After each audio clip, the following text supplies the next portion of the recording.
Non, je pense qu'il y a beaucoup de choses où je me suis dit, moins tu fais de bruit, plus tu récupères, tu sors et c'est derrière toi, ouais.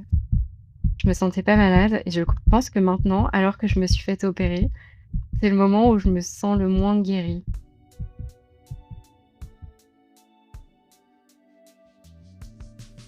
Bienvenue sur Cœur battant, le podcast qui fait battre le cœur de ceux qui vivent, de près ou de loin, avec les pathologies cardiaques. Nous sommes Mylène Et Fanny, deux sœurs unies par une histoire extraordinaire. L'une a soutenu, l'autre a survécu grâce à une greffe du cœur. Dans chaque épisode, nous vous invitons à plonger dans des récits authentiques et émouvants, à rencontrer ceux qui ont traversé des épreuves et ceux qui les accompagnent, le tout éclairé par les avis précieux de professionnels de la santé. Notre mission ? Vous donner les clés pour mieux comprendre, mieux vivre et mieux accompagner les pathologies cardiaques, tout en tissant un lien de confiance entre patients, aidants et soignants. Parce qu'ensemble, nous sommes plus forts et plus résilients. Nous vous invitons à nous rejoindre pour un nouvel épisode.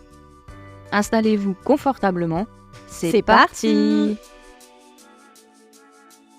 On associe souvent les cardiopathies congénitales à l'enfance. Pourtant, selon les données de la Société européenne de cardiologie, de nombreuses cardiopathies congénitales sont découvertes à l'âge adulte, parfois de façon totalement fortuite, sans aucun symptôme. Cela fait penser à cette phrase de Marguerite Yourcenar: « Le véritable lieu de naissance est celui où l'on a porté pour la première fois un regard intelligent sur soi-même. » Dans cet épisode, Laurine nous raconte justement le diagnostic auquel on ne s'attend pas, celui qui survient quand tout va bien, quand on se sent en bonne santé, quand rien n'alerte. Elle a 25 ans, elle est pharmacienne, elle connaît le monde médical, elle lui fait confiance. Et pourtant, une chirurgie à cœur ouvert va s'imposer à elle. Dans cet épisode, on se demande comment fait-on quand le diagnostic tombe alors que tout semblait aller bien. Comme à notre habitude, Laurine, on va te poser la même première question qu'à tous nos invités. Est-ce que tu peux te présenter à nos auditeurs en nous donnant ton nom si tu le souhaites, ton prénom, ton âge, ton métier et d'où tu viens? Donc je m'appelle Laurine Brochet, j'ai 27 ans, bientôt 28, mais encore 27. Je suis pharmacienne et je viens de Basse-Normandie. Alors avant qu'on rentre dans le vif du sujet, donc ton histoire de cœur, est-ce que tu peux nous dire en quelques mots comment les pathologies cardiaques elles sont rentrées dans ta vie? En fait, je suis la première, donc il y avait rien ni personne autour de moi qui avait une pathologie, même autre que cardiaque. Je suis allée chez le médecin généraliste pour un renouvellement de pilule, complètement anodin, et moi, j'avais un vieux médecin qui auscultait tout le temps, et là, lors d'une auscultation, alors c'était pas lui, c'était son interne, et donc ça a été un peu long, et puis il a fini par appeler le médecin sans rien me dire, et ensuite le médecin m'a dit: «Bah, écoute, il y a un souffle, chez les jeunes femmes à vingt», j'avais 22 ans, 21 ou 22 ans, et en fait, il a été très, très rassurant. Il m'a dit que chez les jeunes femmes, c'était complètement anodin, que ça arrivait et que c'était probablement passager. D'ailleurs, comme on l'avait jamais entendu jusque-là, c'est ce qu'il pensait, mais qu'il fallait quand même faire un contrôle.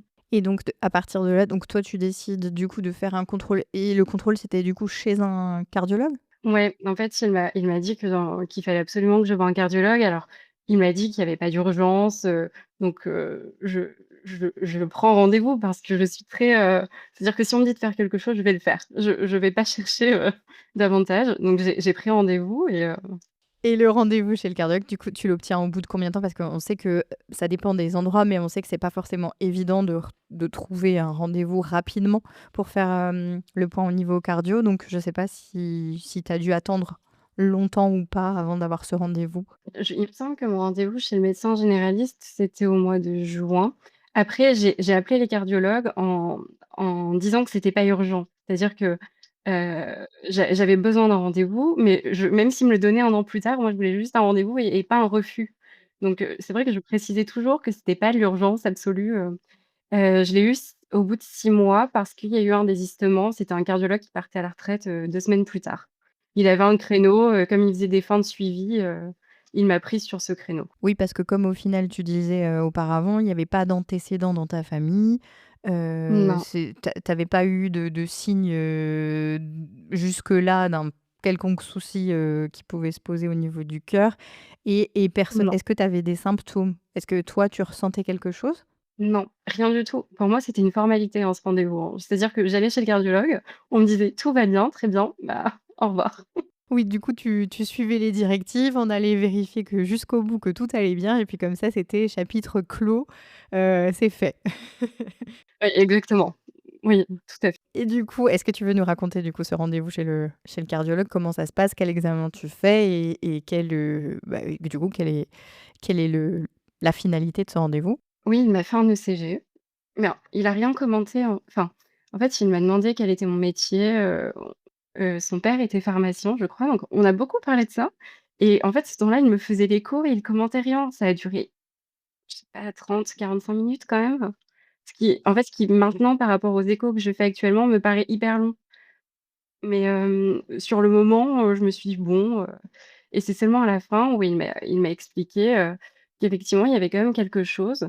Alors lui, il a pas fait de vrai dia enfin, il m'a pas dit, «C'est ça». Il m'a dit: «Je pense qu'il y a une communication interauriculaire». Il en était pas sûr, il avait l'impression de l'avoir, mais sans grande conviction et il m'a juste, dit qu'il fallait que je me rapproche, d'un autre cardiologue, sur Caen pour faire le diagnostic final et le suivi, en fait. Puisque de toute façon, il allait pas le faire. Oui, parce que tu le disais, il partait à la retraite, donc c'est pas lui Oui. qui allait faire, le suivi de ton dossier. Non et en fait, a priori, il suivait pas ça. Enfin, c'était parce qu'il m'a expliqué qu'il avait diagnostiqué la même chose, chez une autre femme, alors un peu plus âgée que moi, mais quelques mois auparavant et il renvoie tout le temps, en fait. Enfin, il le gérait pas la suite, mais Oui, donc en tout cas, la finalité de ce premier rendez-vous chez le cardiologue, c'était pas que tout va bien, vous pouvez continuer votre vie comme, si de rien n'était. C'était pas le résultat, escompté. Justement, il dit: «Peut-être qu'il y a quelque chose qui cloche» et donc il va falloir faire, voilà, un suivi un peu plus spécialisé, si je comprends bien, chez un cardiologue qui est plutôt, formé du coup à ces pathologies-là. Et pour nos auditeurs, est-ce que tu peux, est-ce qu'il t'explique à ce moment-là ou peut-être parce que toi tu as fait des études médicales, peut-être déjà connaissance de ce que c'est une communication interventriculaire, c'était ça? non, c'était auriculaire, ouais et bah, en fait, moi, j'étais en deuxième ou troisième année de pharma, donc j'étais au tout Ah début de oui. mon cursus.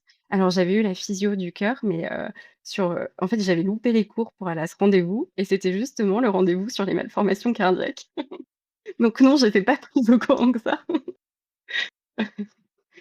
et en fait, je me souviens pas bien parce que c'était il y a 4-5 ans mais je crois qu'il m'a dit ça et je me suis dit: «OK». J'ai pas cherché, je j'ai pas pleuré, je me suis pas inquiétée, je suis rentrée chez moi et j'ai pris mon téléphone et j'ai appelé le nouveau cardiologue. Voilà. Non, mais après il a été très rassurant dans la façon de présenter les choses. C'est-à-dire qu'il m'a dit: «Bah».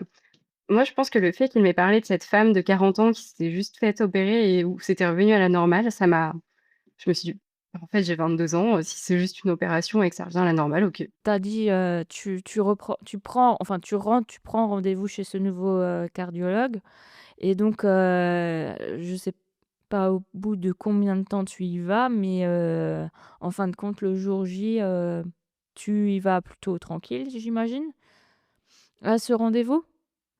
Ouais, ouais, ouais. Et donc qu'est-ce qui se passe? Enfin, est-ce que lui t'apporte plus de clés ou pas? Ou est-ce qu'il t'explique, ce qu'il y a, ce qu'il faut faire? Comment faut faire? Alors, donc là, c'était fin décembre, j'ai eu rendez-vous super vite, j'ai eu rendez-vous début février, donc bon, elle me fait une écho, un ECG, exactement la même chose et en fait, c'était début février et elle m'explique que visiblement il avait raison, qu'elle aussi elle pense qu'il y a une communication interauriculaire et qu'elle a un doute sur un, retour, veineux, anormal partiel. Oui, c'est ça, un RVAP et donc en fait ça reste là parce qu'elle me dit qu'il faudrait faire un scan pour en savoir davantage. Donc à la sortie de ce rendez-vous, elle me dit quasiment la même chose. Elle m'explique que je suis asymptomatique, qu'a priori, il y aurait juste besoin d'une surveillance, que peut-être plus tard, il y aura une opération, mais plus tard, dans très longtemps quoi, ou voire jamais. Mais voilà, juste surveillance. C'est quoi une surveillance pour eux? C'est vraiment juste faire un contrôle, ECG régulier ou il y a d'autres choses, je sais pas, examens à faire? J'ai eu le scan, mais le scan, enfin, c'était plus à visée diagnostic que surveillance et surveillance, c'était, en fait, je la voyais une fois par an pour faire une écho et un ECG. Ouais. Est-ce qu'avec, le scanner du coup, est-ce que du coup le diagnostic est confirmé? C'est bien, du coup, une CIA, donc une communication interauriculaire que tu as? Et est-ce que enfin, qu'est-ce qu'on te dit après cet examen-là? Après le scanner, je crois que j'ai eu les résultats 6 mois plus tard, au mois de juillet, de la même année et bah, en fait, on me confirme pas la CIA. On me dit qu'il y a bien un retour veineux anormal partiel et la CIA, j'en entends parler, mais en fait, enfin, elle m'en parle. Elle me dit qu'il y a une CIA, mais c'est-à-dire que, je repars pas avec le compte rendu de ma consulte. Le compte rendu, je le reçois sur mon téléphone toujours 6 mois plus tard et en fait, sur le compte rendu, les termes sont pas aussi, affirmatifs. Mais suspicion, CIA, et donc pendant un an, enfin pendant 2 3 ans, c'est comme ça. C'est-à-dire qu'en consulte, on me dit: «Ah bah, il y a le retour veineux, je crois qu'on le voit de toute façon au scanner, c'est sûr», et la CIA, on pense l'apercevoir. Donc ça reste enfin ça reste, oui, comme tu dis, de la suspicion. Il y a rien de diagnostic vraiment validé, posé. Enfin, ils doutent de quelque chose, mais c'est pas En fait, j'avais pas compris qu'il doutait de quelque chose. C'est-à-dire que pour moi, la CIA, elle était là, il l'avait vue, il savait où elle était et en fait, alors, il l'avait probablement vue ou pas parce que souvent c'est quand même associé au retour, enfin, en général, quand ils trouvent un retour veineux, ils cherchent une CIA, mais bon, c'était pas clair où elle était en tout cas, mais ça, moi, je l'avais pas compris. Enfin, je pense qu'on me l'avait pas explicitement dit non plus, mais est-ce que toi, de ton côté, tu as fait des recherches ensuite pour savoir ce que c'est enfin, est-ce que du coup, tu savais ce que c'était? Et du coup, est-ce que tu peux, de manière, vulgarisée, l'expliquer à nos auditeurs, voilà, ce que c'est une CIA et le retour, veineux anormal? en fait, la CIA, c'est un trou entre les 2 oreillettes. Donc j'ai du sang, au lieu de passer par les ventricules, qui va directement dans la seconde oreillette et qui est pas bien oxygénée.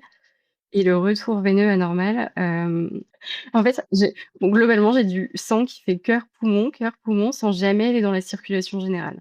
Donc j'ai un peu moins de sang oxygéné, Je trouve que c'est un bon résumé pour qu'on s'imagine ce que ça a fait. Mais à ce stade-là, toi, tu n'as toujours aucun symptôme, enfin, toi, tu ne relèves rien d'anormal dans ta vie quotidienne? Non, non, non, enfin, je fais du sport. Alors après, je fais pas du sport de grande intensité, c'est-à-dire que je fais de la course à pied, c'est difficile, mais moi, je mets plus ça sur un manque d'entraînement, une grosse désadaptation ma pathologie et en même temps, je saurais jamais lequel est responsable, de mon niveau pas très haut. De toute façon, l'important, c'est de faire du sport. Après, voilà, c'est déjà bien de le faire. Donc, même si on n'est pas Exactement. dans des performances, Mais à côté de ça, enfin, je pouvais faire des randonnées en enfin, je pouvais faire tout ce que je voulais, en fait. Au quotidien, j'étais pas limitée. et on est d'accord que, une CIA, c'est, ce qu'on appelle une pathologie congénitale, c'est-à-dire qu'on naît avec Ouais. ce problème-là. C'est pas quelque chose qui se développe par la suite, on est d'accord, hein? Oui, ouais, ouais. Et donc, Laurine, quand est-ce que les choses changent pour toi? Tu nous as parlé en off, de l'été 2024 et donc, est-ce que tu peux nous en dire un peu plus? Ouais. Été 2024, j'avais mon contrôle, annuel, cette fameuse écho plus ECG et en fait, ma cardiologue elle est bientôt partir à la retraite. Donc je pense que c'est aussi ce qui a beaucoup fait avancer mon dossier, en fait, le fait qu'elle parte et qu'elle veuille, terminer, ce qui était en cours et pour la relève et et de là, en fait, elle me dit que ce serait bien de refaire un scanner parce que mon précédent scanner remontait à 2 ans, juste pour voir, l'évolution, enfin, moi, elle me dit que c'est pour voir l'évolution. Donc je vais faire ce scanner, fin de l'été et je la revoyais en sept octobre ou novembre. Non, début novembre. Je l'ai envoyé début novembre et en fait, c'est vraiment là que ça a basculé parce que le scanner, je l'avais déjà fait. Enfin, pour moi, c'était juste, on contrôle encore, mais en même temps, début de l'été, elle a commencé à me reparler d'opération de manière un peu plus insistante. C'est-à-dire que jusque-là, l'opération, ce serait peut-être un jour, voire jamais et là, elle me dit: «Bah, peut-être», elle l'a vaguement abordé en fait, l'opération, Et dans ce cas-là, l'opération, c'est quoi? C'est de quelle opération qu'on te parle? Ça serait pour faire quoi? un cathétérisme. Ce serait juste un cathétérisme pour fermer, enfin pour mettre un petit patch au niveau de la CIA. C'est ce qu'on me présente. Du coup, ça serait effectivement pour fermer cette communication qu'il y a entre tes 2 oreillettes Exactement. et du Ouais. coup, après, voilà, la circulation sanguine, elle se ferait normalement à l'intérieur de ton cœur, quoi. Ouais. En fait, je commençais à avoir une petite dilatation du ventricule droit et elle pensait que c'était lié à l'association des 2. Que si on en laissait une des 2, ça devrait aller, mais c'est que c'est le fait que là, elles soient combinées qui crée cette petite insuffisance, donc elle voulait, fermer la CIA. Mais j'ai une question, c'est quand est-ce qu'ils ont parce que cette CIA, au début, on est d'accord, c'est une suspicion et du coup, quand est-ce qu'elle a c'est quand qu'elle a été, validée, Officiellement. officiellement, on va dire? Parce que, du coup, elle te parle d'une opération d'une CIA, mais c'est une suspicion. Alors moi, personnellement, je serais, à ta place, je serais un peu perdue, hein. Mais pour moi, c'était validé, en fait. Pour moi, j'en avais une et on savait où elle était, en fait, quand elle m'en a parlé et je et finalement, le scan qu'elle m'a demandé au mois de juillet, c'était pour vraiment la voir, la placer, enfin, que ce soit définitif et en fait, au scan, ils ont pas trouvé ce qu'ils cherchaient visiblement. Donc début novembre, elle m'a expliqué que, bah, au scan, ils avaient pas trouvé, qu'elle voudrait qu'on fasse une échographie transœsophagienne pour vraiment la placer définitivement. L'écho, j'ai rendez-vous 3 semaines plus tard avec un autre cardiologue parce qu'elle, elle les fait pas.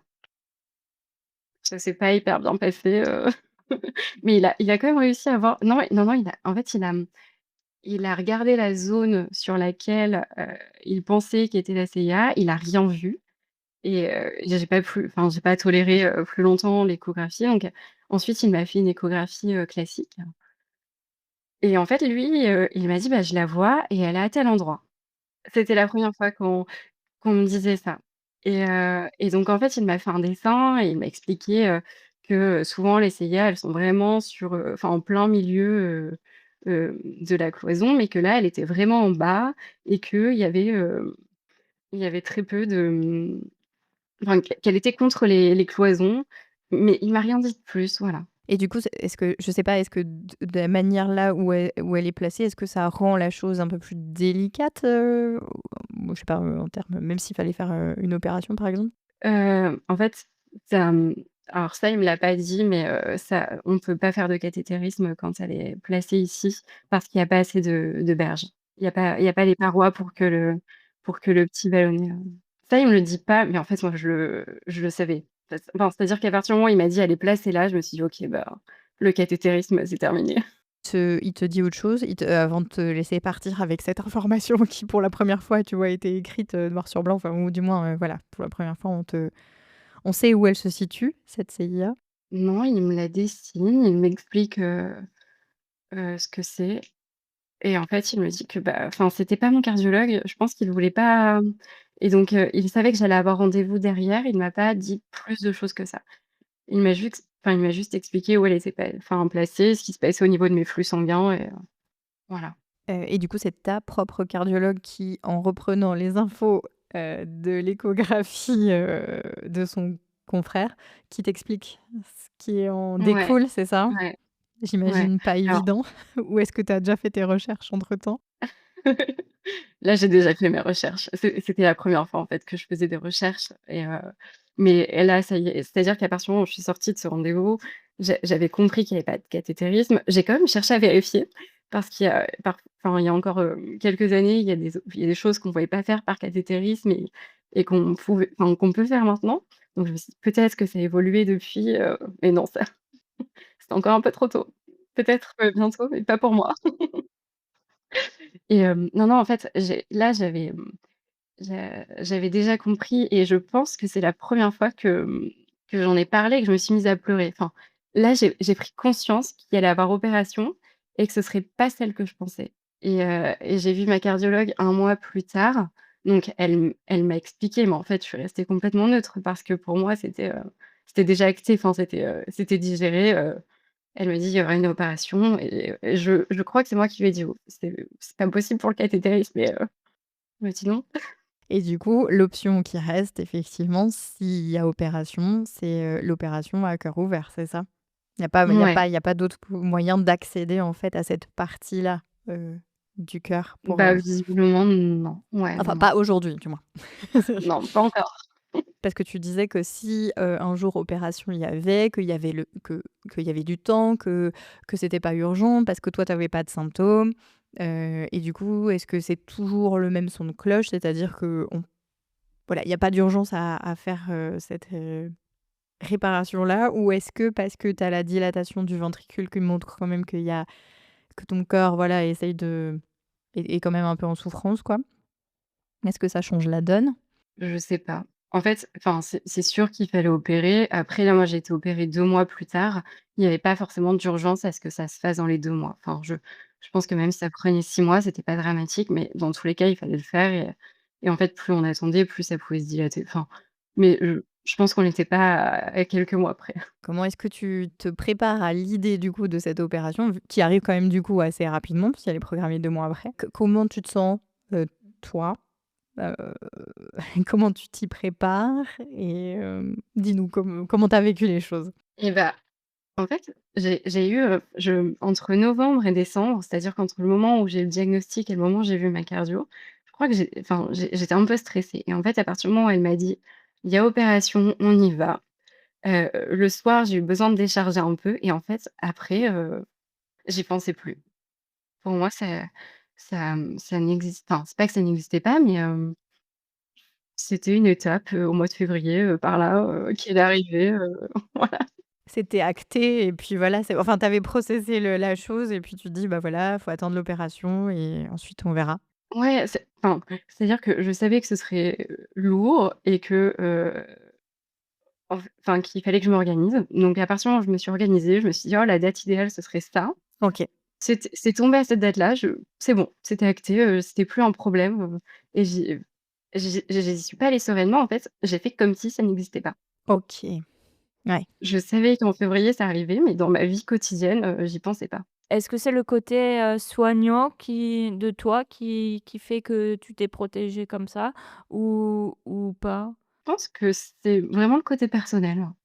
Enfin, pendant mes études, je prenais toutes les étapes une par une, pour pas stresser pour plus que nécessaire et je pense que j'ai fait la même chose avec l'opération. C'est-à-dire que j'ai tendance à voir à me fixer sur la prochaine échéance, mais du coup, je me fixais sur des échéances qui n'avaient aucun sens. Mais comme elles arrivaient avant l'opération, bah, c'était pas l'opération la prochaine échéance.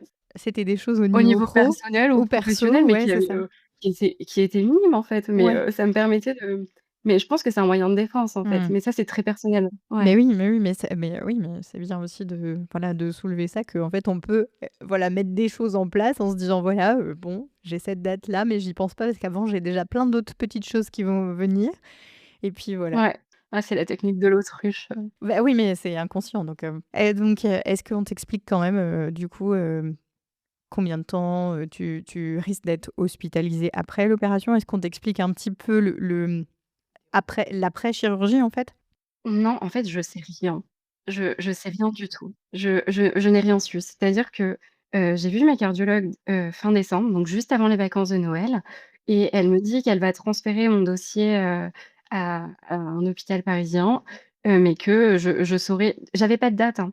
Elle me dit que j'aurai une date, début janvier au retour des vacances quand il y aurait un staff et donc début janvier, j'ai toujours pas de date, donc moi j'envoie un mail à ma cardiologue disant: «Bah, j'aimerais bien avoir une date pour m'organiser». Et mi-janvier, elle me répond, bah, quelque chose comme 26 février? Enfin, voilà, elle me donne une date, et j'en sais pas plus. Elle me dit juste, «Bah, comme on a fait tous les tests, tu vas rentrer à l'hôpital, l'avant-veille de l'opération» et je sais rien. Elle m'avait expliqué, que, en fait, j'avais le choix de me faire opérer à Caen ou à Paris. Alors elle m'a laissé le choix, mais elle m'a fortement conseillé Paris. D'ailleurs, elle m'avait parlé que de Paris avant et après elle m'a dit: «Ah, tu peux peut-être le faire à Caen, mais c'est pas ce que je te préconise». Et en fait, elle m'avait juste dit que, à Caen, si on après une opération, c'était environ 15 jours d'hospitalisation, alors que dans cet hôpital, c'était moitié moins. Donc moi, j'étais partie sur une semaine d'hospitalisation et je rentrais chez moi. Voilà, c'est tout ce que je savais. Ce qui veut dire pas grand-chose. Oui, voilà, c'est ce que j'allais dire vu que ouais, c'est ça. Après, peut-être c'est pas, des fois je sais pas. Je sais pas ce qui est le mieux. Est-ce que c'est le mieux, c'est de savoir exactement ce par quoi on va passer ou se laisser surprendre? Je sais pas. Ouais, moi, ça m'allait bien de pas savoir. C'est-à-dire que si on me demandait qu'est-ce qui va se passer, je fermais la conversation, je disais: «J'en sais rien, je ne sais pas». Et donc, du coup, tu reçois cette date, de d'hospitalisation, oui, on peut dire ça, hein. Ouais. Et donc, tu rentres, à l'hôpital pour être, opérée, quelques jours plus tard et comment est-ce que tu vis, en fait, ces premières heures? En gros, comment est-ce que qu'est-ce que tu ressens? Qu'est-ce que tu, appréhendes, lorsque tu arrives, en fait, à cet hôpital? Du coup, tu as pris Paris, j'imagine, hein? Oui, j'ai pris Paris. Mais en fait, je suis arrivée à 14 heures. Normalement, ils me demandent de venir, l'avant-veille et l'après-midi, c'est plein d'examens. Mais moi, ça, on me l'avait pas expliqué et en fait, je suis arrivée et j'étais aspirée dans une, j'étais aspirée. Enfin, j'ai pas eu le temps de réfléchir. C'est-à-dire que j'allais à un rendez-vous, on me disait: on t'attend ici» et j'enchaînais les rendez-vous.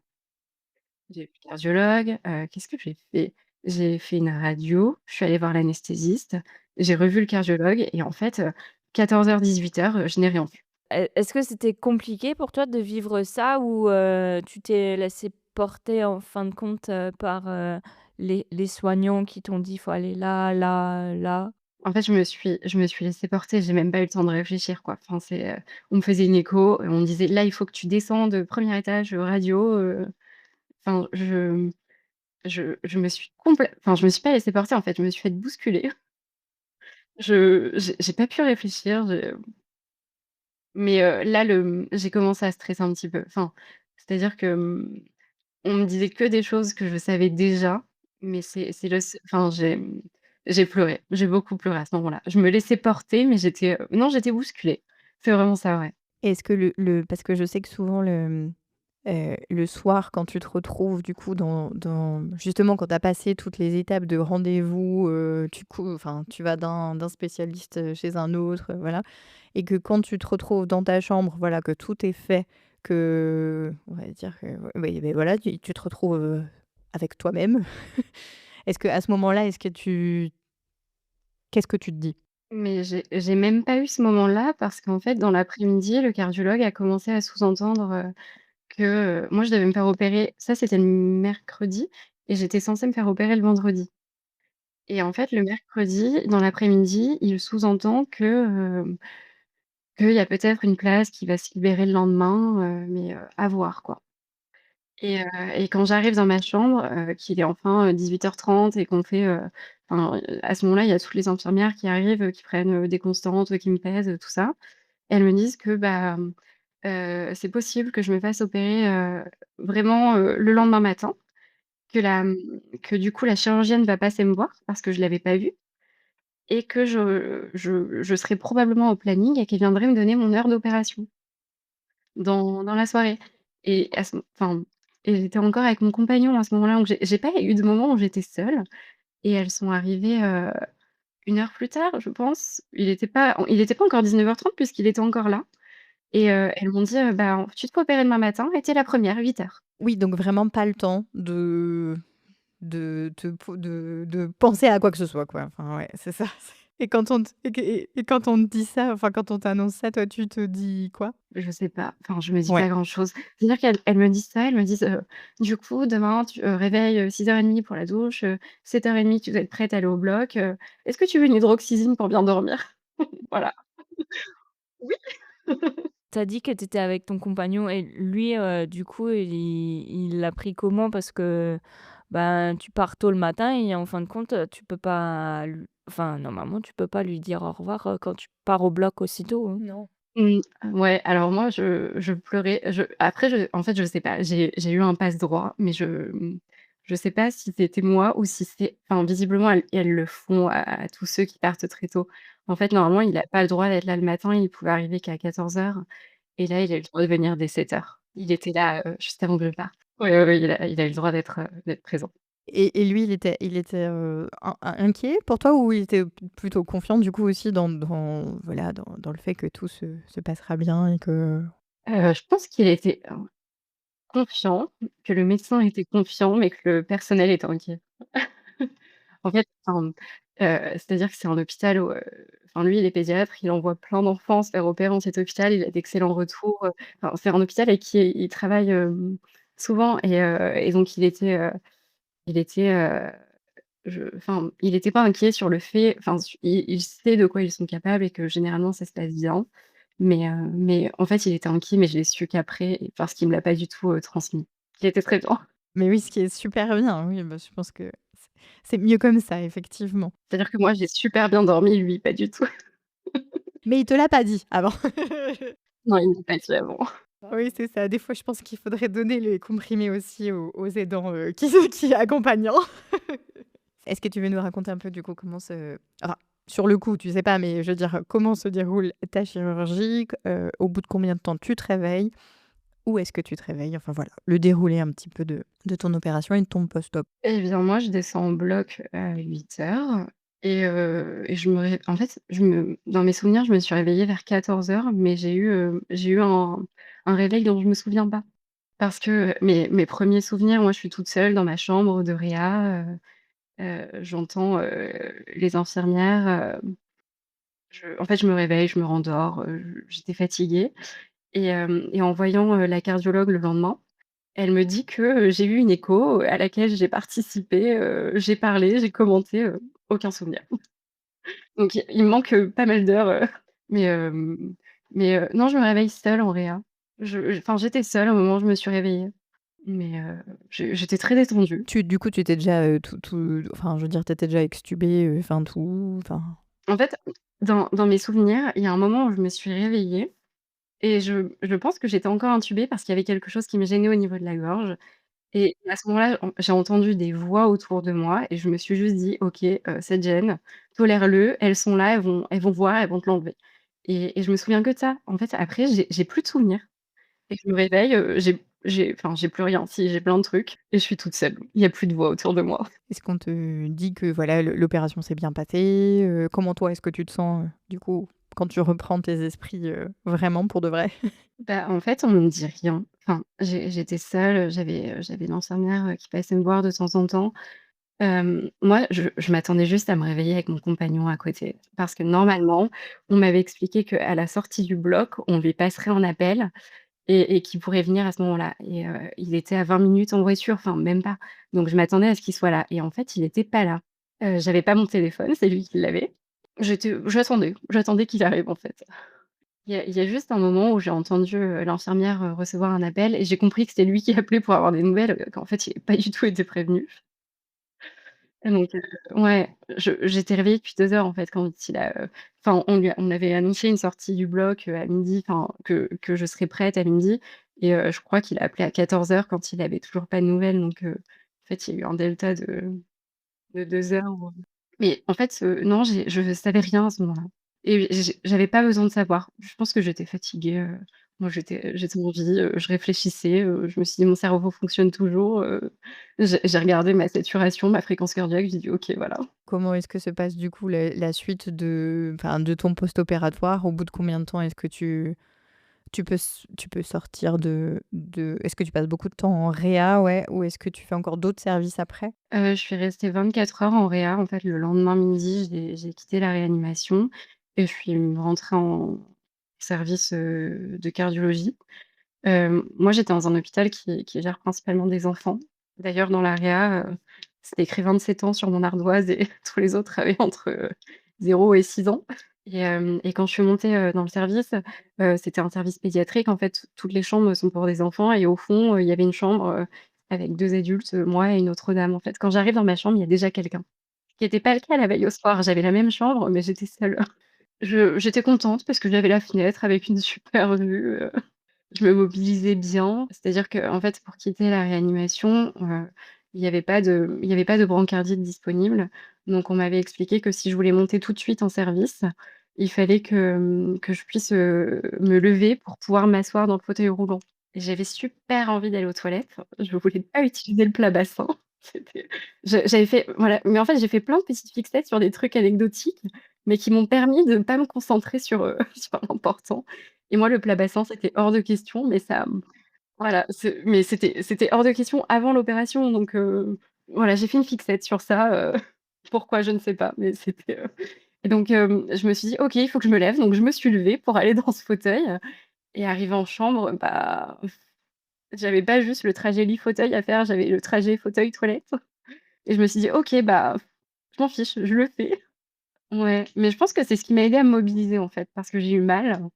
J'avais un objectif, contre la douleur, quoi. Et du coup, donc tu récupères, bien physiquement, enfin du moins, assez rapidement, tu arrives à du coup à récupérer le côté, physique, Oui. et est-ce qu'au niveau, psychique, il y a quelque chose enfin, est-ce que comment tu te sens après avoir, passé l'opération et être du coup, dans le post-op, donc l'après?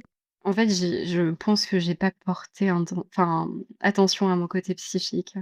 Moi, j'avais l'impression d'aller bien, mais j'avais un objectif, c'était sortir, et je faisais, en fait, je m'écoutais pas, enfin si, mais je, je faisais tout pour sortir, et je pensais qu'à ça. C'est-à-dire que, et en même temps, j'avais mon compagnon à côté qui ne pensait qu'à ça aussi, qui me disait, il faut que tu te mobilises parce que si tu marches, elles vont voir que tu récupères bien, tu vas pouvoir sortir.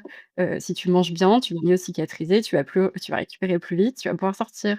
Et je pensais juste: «Il faut que je mange des protéines, il faut que je mange des calories et il faut que je bouge». Voilà, et c'est les seules choses auxquelles j'ai, porté de l'attention et auxquelles j'ai laissé de la place, en fait. Occulter enfin, le fait de devoir, de réfléchir à ce qui venait de se passer, quoi. Parce qu'en fait, Ouais. effectivement, physiquement, il se passe quelque chose, mais en fait, c'est lié. Donc, au bout de combien de temps est-ce que tu peux sortir de l'hôpital? Et c'était quoi les consignes, enfin, tu avais le droit directement de rentrer chez toi ou est-ce que tu devais faire, une rééducation cardiaque? Eh bien, alors je me suis fait opérer le jeudi et je suis sortie le mardi matin de la semaine, suivante. En fait, j'avais pas de consigne. Quand je suis sortie, on m'a demandé si je pouvais rentrer chez moi, mais on m'a proposé d'aller dans un centre, de rééducation cardiaque la journée, et on m'en a parlé, on m'a demandé si je voulais le faire. Moi, je voulais juste récupérer le plus rapidement possible. J'ai dit: «OK», et en fait, pour sortir, il fallait aussi que j'ai réussi à fixer un rendez-vous avec ma cardiologue de Caen. Donc j'avais réussi à avoir rendez-vous pour le mardi de la semaine d'après. Tout était ouvert pour que je puisse sortir, et il m'avait dit que ce serait le centre de rééducation qui me contacterait, et en fait, j'ai jamais été contactée. Donc j'en ai pas eu, mais C'était au programme, mais c'est pas arrivé, quoi. ouais, ouais, c'est pas arrivé, et en même temps, ma cardiologue de Caen, m'en a pas parlé. Enfin, pour elle, c'est pas forcément nécessaire, ça a pas été, c'est jamais redevenu un sujet après.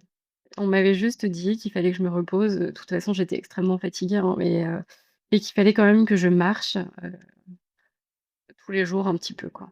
On est d'accord que tu as eu opération à cœur ouvert. Mais du coup, tu même pas eu de la rééducation de la kiné pour, les poumons? Non, non, non, pas Non? du tout. Eh On est bah, censé avoir, de la rééducation pour les poumons après ça? oui, quand même.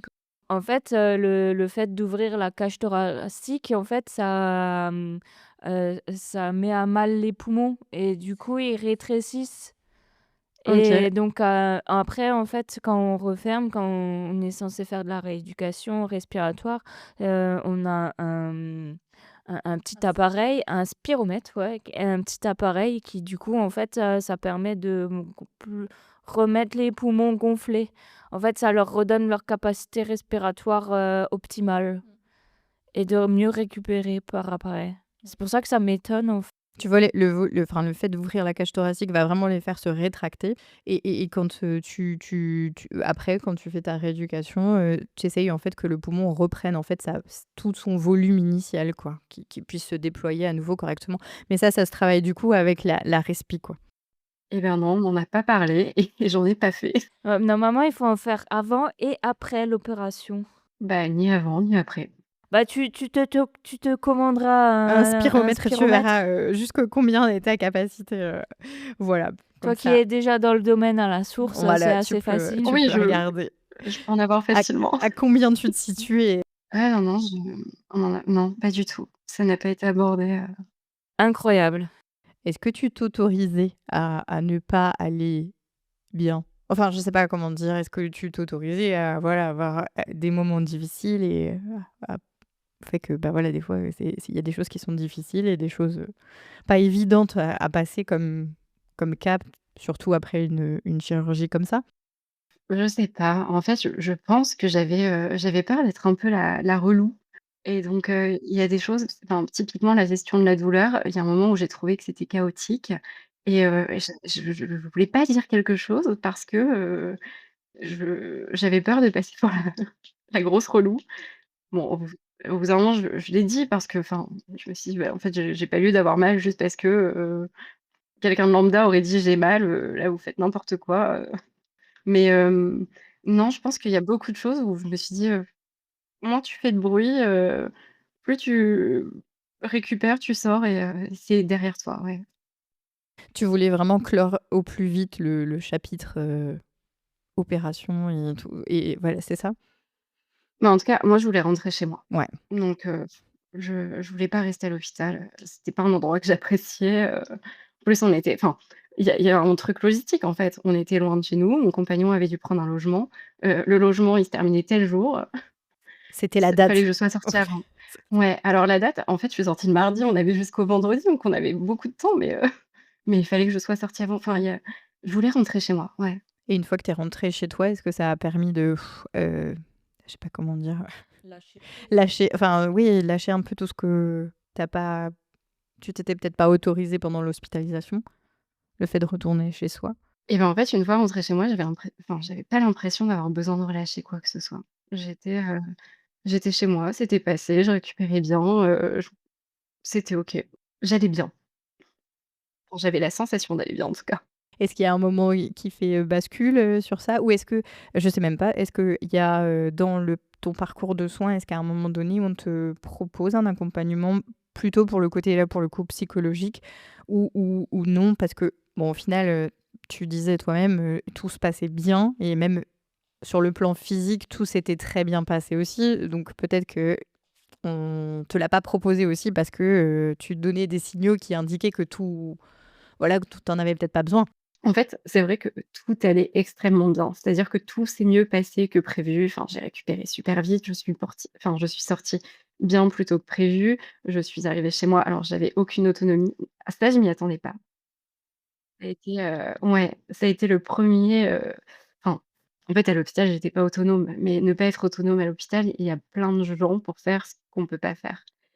Et arrivée chez moi, j'étais plus dépendante qu'à l'hôpital et c'est vrai que je l'avais pas prévu. Donc je pense que ça a été le premier coup, dur, mais sans vraiment m'attendre, et en fait, 3 semaines après l'opération, il y a plein de petites choses qui ont commencé à dysfonctionner. C'est-à-dire que ce qui devait cicatriser correctement, enfin ma plaie cicatrisait pas bien. Heu, j'ai, mmh, j'ai eu un épisode, de vertige qui m'a fait extrêmement peur et je pense que là, ça a été, j'ai commencé à écouter, ce que je ressentais et à rentrer dans une peur que j'avais pas. En tout cas, je lui ai laissé une place qu'elle n'avait pas avant. Mais ça a été une succession de toutes petites choses, qui sont arrivées au même moment, mais en fait, c'était trop pour moi. Et du coup, c'est vraiment on va dire, à retardement, enfin, je veux dire à retardement, c'est toutes ces petites choses accumulées, une fois rentré à la maison qui, au bout d'un moment, t'ont dit: «Bah, en fait, je crois que ça va pas». Est-ce que tu t'es formulé ça à un moment donné? Non, pas vraiment, enfin, pas immédiatement parce que, en fait, les 3 premières semaines, j'avais mal, donc je bougeais peu les bras, enfin, mais je commençais tout petit à petit à récupérer en autonomie et je voyais enfin la fin, en fait. Pour moi, c'était, j'avais moins de douleur, je récupérais de l'autonomie. C'était presque terminé et heu et en fait, c'est à ce moment-là que toutes ces petites choses sont arrivées et je me suis dit: «Bah non, c'est pas fini, on me lâche pas, là, je suis censée récupérer, c'est pas le cas». Le fait que la cicatrisation, elle soit pas optimale, qu'il y a des soucis dessus, qu'il y a des symptômes de vertige qui apparaissent, et que ça tout ça, c'était pas prévu. Est-ce que ça joue aussi sur ton état, psychique? Problème de cicatrisation, ça a duré, je sais pas 5 jours et en fait, on m'a trouvé une solution, on m'a trouvé un super pansement, ça a commencé à cicatriser. Moi, je me suis dit: «OK, ce problème-là est résolu». Après ça, il y a eu les vertiges et alors déjà, comme j'avais eu un peu d'inquiétude vis-à-vis de la cicatrisation, je pense que j'étais un peu, plus fragile et surtout ça a touché quelque chose, qui me fait, enfin, c'est-à-dire que un moment, où je m'y attendais pas du tout. Enfin, je sortais de la douche, il était 20:00, ma journée s'était extrêmement bien passée.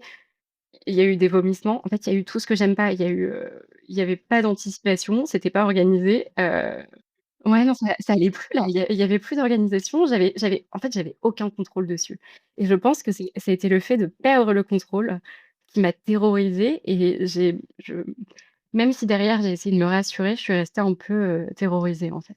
C'est là le il y a eu un un gros, turnover, il y a eu un avant-après, ouais. Est-ce que tu fais le choix après toi de trouver un soutien ou de trouver un professionnel pour t'aider? Ou même pour venir déposer tout ce qui t'est arrivé là, le mois, qui précédait, quoi? Pas du tout, pas du tout. En fait, je me suis dit: «OK». J'ai eu un épisode de vertige, qui a été a priori, enfin, soit c'était une névrite vestibulaire, soit c'était juste des vertiges, liés aux petits cristaux au niveau de l'oreille et je me suis dit: «OK, on va» enfin, en fait, j'avais toujours un suivi cardio hyper régulier à ce moment-là. Je voyais ma cardiologue toutes les 2 semaines. Moi, si au niveau du cœur, tout allait bien, je me disais, «Peut-être que ça va pas revenir». En fait, j'attendais de voir. J'étais dans la vigilance, je surveillais beaucoup mes symptômes, mais j'attendais de voir je me disais: «OK, je surveille». J'étais un peu stressée, mais pour moi, enfin, je surveillais que ça revenait pas et je me disais: «Une fois que tu vas voir que ça revient pas, tu vas te détendre» et je me suis pas du tout détendue. Tu t'es pas du tout détendue. Mais tu as pas non plus cherché du coup du soutien, auprès d'un professionnel, non? Bah, non, en fait, bah, je voyais que ma cardiologue, je voyais personne d'autre donc elle gérait c'est vrai qu'elle gérait beaucoup le niveau cardiaque. Elle me disait: «Bah, tout va bien au niveau cardiaque, c'était pas lié à ça». Moi, je trouvais ça plutôt rassurant, j'ai pas d'autres problèmes, enfin, donc Et aujourd'hui, tu aurais aimé avoir un suivi, psychologique, ou qu'on te le propose en fait de la part des soignants qui t'entouraient? Ou même rien que de ta cardiologue qui te dit: «Est-ce que vous avez pu parler avec, quelqu'un de ce que vous avez traversé?» Comment est-ce que même elle, comment est-ce que vous avez traversé cette épreuve? C'est pas rien non plus. ouais, je pense qu'aujourd'hui, enfin, que j'aurais aimé avoir ça et en même temps, je sais pas si j'aurais été ouverte à l'idée. Enfin, je me vois bien dire à ma cardiologue: «Non, non, tout va bien, pas besoin». Je enfin, maintenant, à l'heure actuelle, je me dis parce que je sais que j'en aurais eu besoin et je me dis: «Il aurait fallu l'accepter», mais je pense qu'à l'instant T, je l'aurais pas accepté.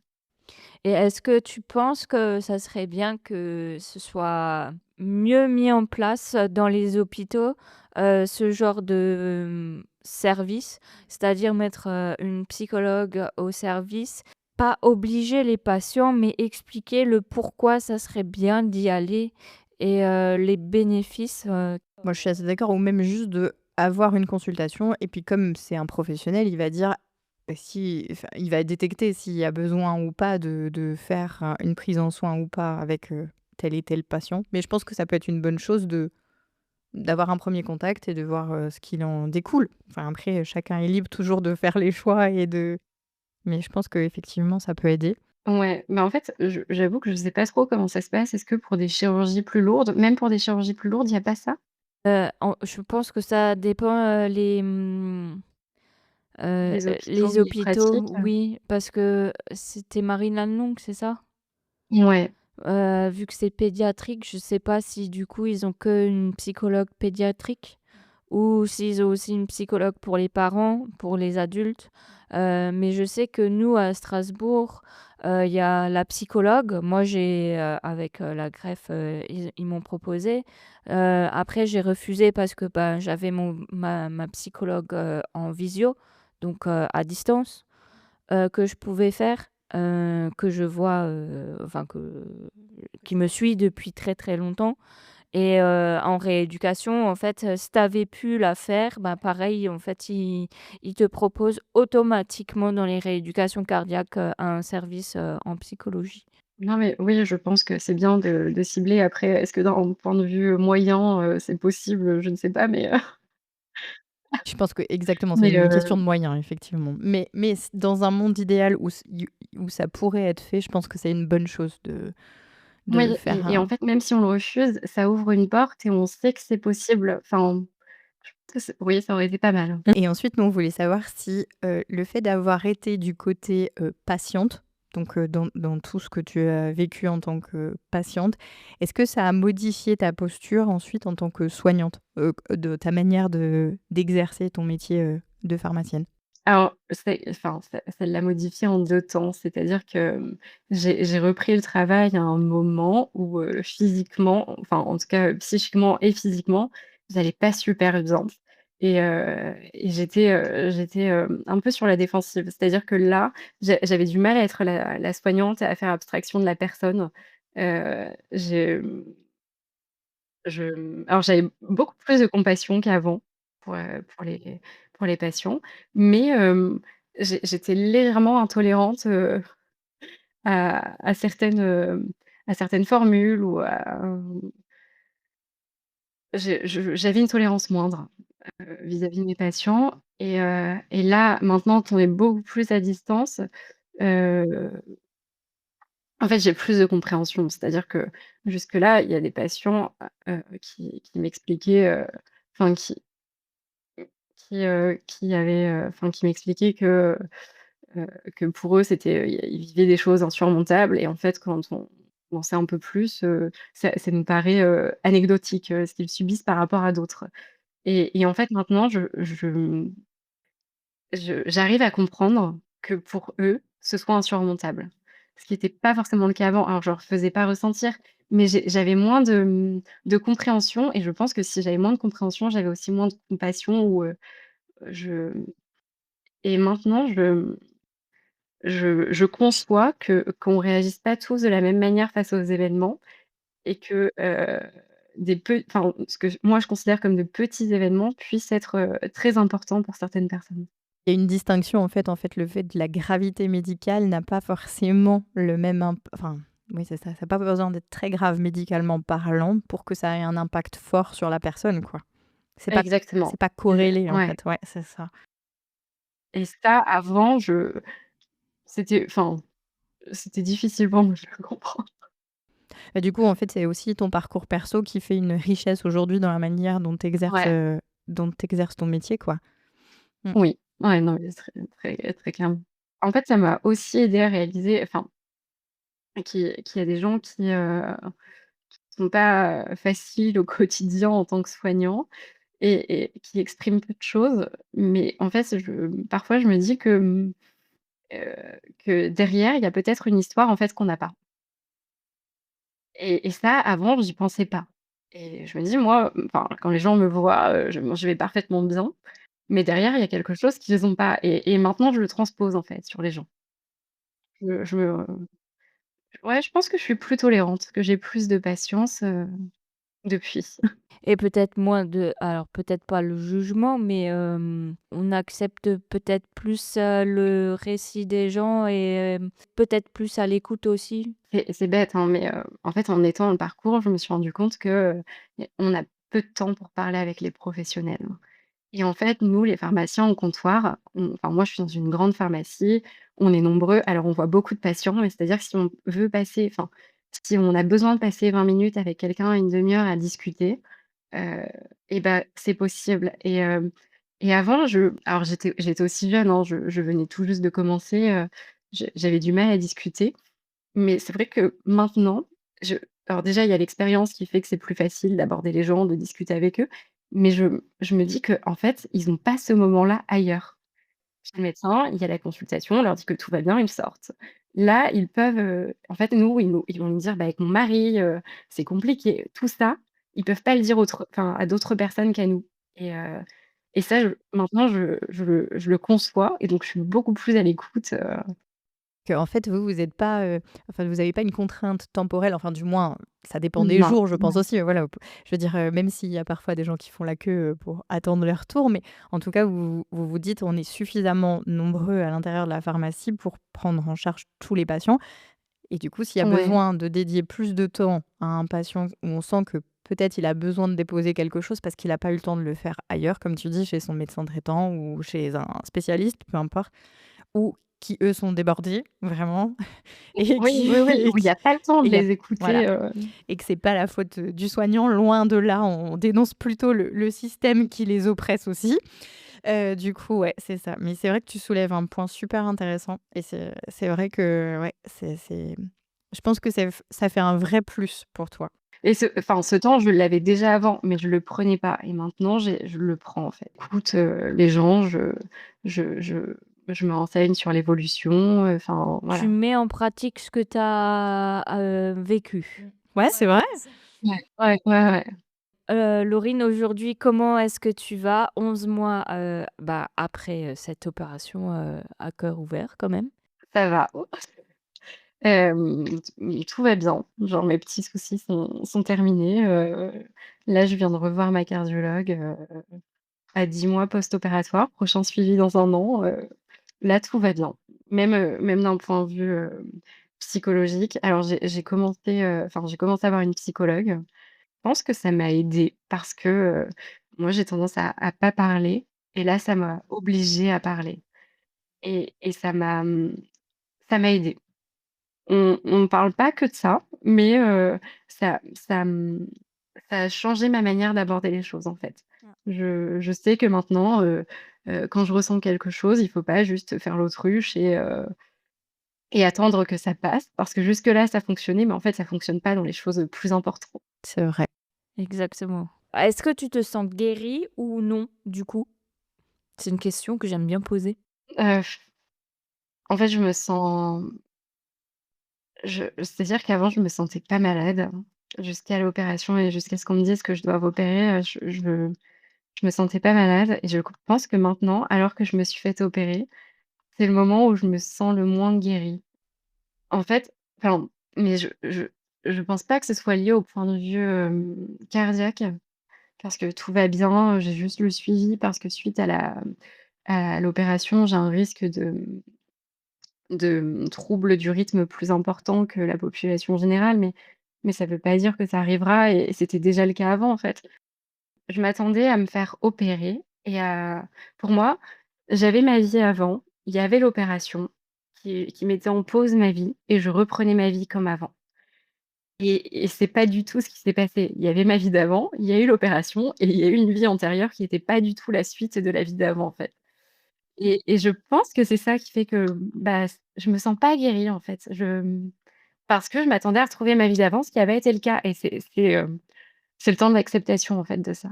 Ouais. Est-ce qu'on peut dire que c'est un deuil de ta vie d'avant que tu dois faire? Alors c'est pas ouais, c'est dur deuil quand même, C'est le mot qui est employé en tout cas. oui. Mais ouais, je pense. Ma vie d'avant est pas terminée parce que c'est la même, je reprends toutes mes activités. Je peux faire exactement la même chose qu'avant, mais je suis plus exactement la même qu'avant. C'est Ouais. ça, ouais. Il y a eu un changement. Je pense que j'ai laissé un peu d'insouciance, en fait. C'est ça, je pense que c'est, plutôt un cheminement personnel qui fait que, bah, voilà, il y a des choses dont on a pris conscience et qu'on peut plus, cacher. Tout à fait. Voilà et on voulait savoir si tu avais un message que tu aimerais transmettre aux patients, qui découvriraient comme toi une anomalie cardiaque, congénitale ou pas d'ailleurs, mais plutôt à l'âge adulte. Est-ce que, voilà, est-ce qu'il y a quelque chose que toi voilà, tu aimé savoir? En fait, le fait de le découvrir à l'âge adulte, moi, je l'ai vécu comme une bonne chose, parce que de toute façon, si on l'avait découvert, quand j'étais jeune, ça n'aurait quasiment rien changé à la suite. Mais j'étais plutôt très heureuse de l'avoir découvert à l'âge adulte parce que je me dis que j'ai gardé mon insouciance 5 ans, en fait et que j'aurais pu la perdre bien plus tôt. Ouais, c'est Donc vrai. j'étais très heureuse pour ça Ouais. et ça m'a aussi rassurée parce qu'en fait, le fait qu'on le découvre tard, bah, c'était moins grave. Ouais. Donc mais je pense qu'à l'âge adulte, heu, c'est important en fait, de se faire suivre. Enfin d'avoir, alors soit on peut compter sur l'entourage. Heu, Moi, j'avais un entourage qui était là, mais j'avais peur de le stresser, donc j'ai pas du tout compté dessus et j'ai peu discuté et si on est dans ma situation, je c'est important, en fait, d'avoir un suivi psychologique. Ouais et je pense que tu l'illustres bien. Enfin, avec ton témoignage, c'était bien illustré, de moins de se dire on peut pas nier cette partie-là quand même dans le processus, quoi. Non, parce que même quand on le fait très bien, ça finit par nous C'est rattraper. ça. Et enfin, un message pour les soignants qui nous écoutent aujourd'hui, vu que tu as les 2 Tu as les 2 casquettes. casquettes. Toi, tu es patiente et soignante, donc Moi, j'ai été hyper contente de ma prise en charge, en fait. Je s Enfin, c'est-à-dire que je sais à quel point le système est en train de s'effondrer et à quel point, les soignants sont débordés. Mais, alors que ce soit ma cardiologue, elle m'a toujours enfin, c'est-à-dire que post-opératoire, j'ai fait une péricardite, je lui ai envoyé un mail, parce que ça allait pas. Elle m'a dit: «Viens me voir le lendemain» et je l'ai revue, 2 fois dans la semaine.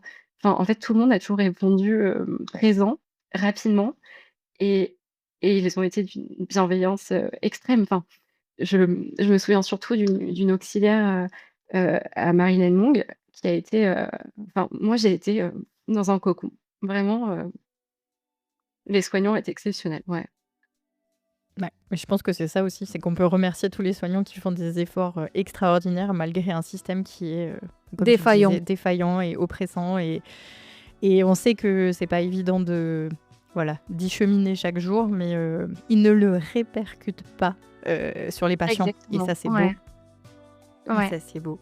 En tout cas, merci infiniment Laurine Oui, pour ton vraiment témoignage merci. aujourd'hui, parce que c'est important d'avoir soulevé ces points-là et d'en parler aussi, donc merci, merci beaucoup. Merci à toi Laurine d'avoir, partagé ton parcours et ta double casquette en fin de compte et le fait de pouvoir aussi changer de regard sur les patients qui viennent, en pharmacie, et donc merci pour ça. Allez, et ben on se dit au revoir et à bientôt. Merci beaucoup Laurine pour ta confiance, pour ton témoignage et pour la justesse de tes mots. Ton histoire nous rappelle qu'on peut découvrir une cardiopathie congénitale à l'âge adulte, sans symptômes, alors même que tout semblait aller bien. Elle nous rappelle aussi que faire confiance au système médical n'empêche pas d'avoir besoin d'écoute, de temps et d'un accompagnement psychologique. Et que même quand on est soignante, même quand on connaît la médecine, on reste avant tout un patient, avec ses peurs, ses fragilités et ses émotions. Merci Laurine d'avoir partagé ce passage de soignante à patiente et de nous avoir rappelé que prendre soin du cœur, c'est aussi prendre soin de l'esprit.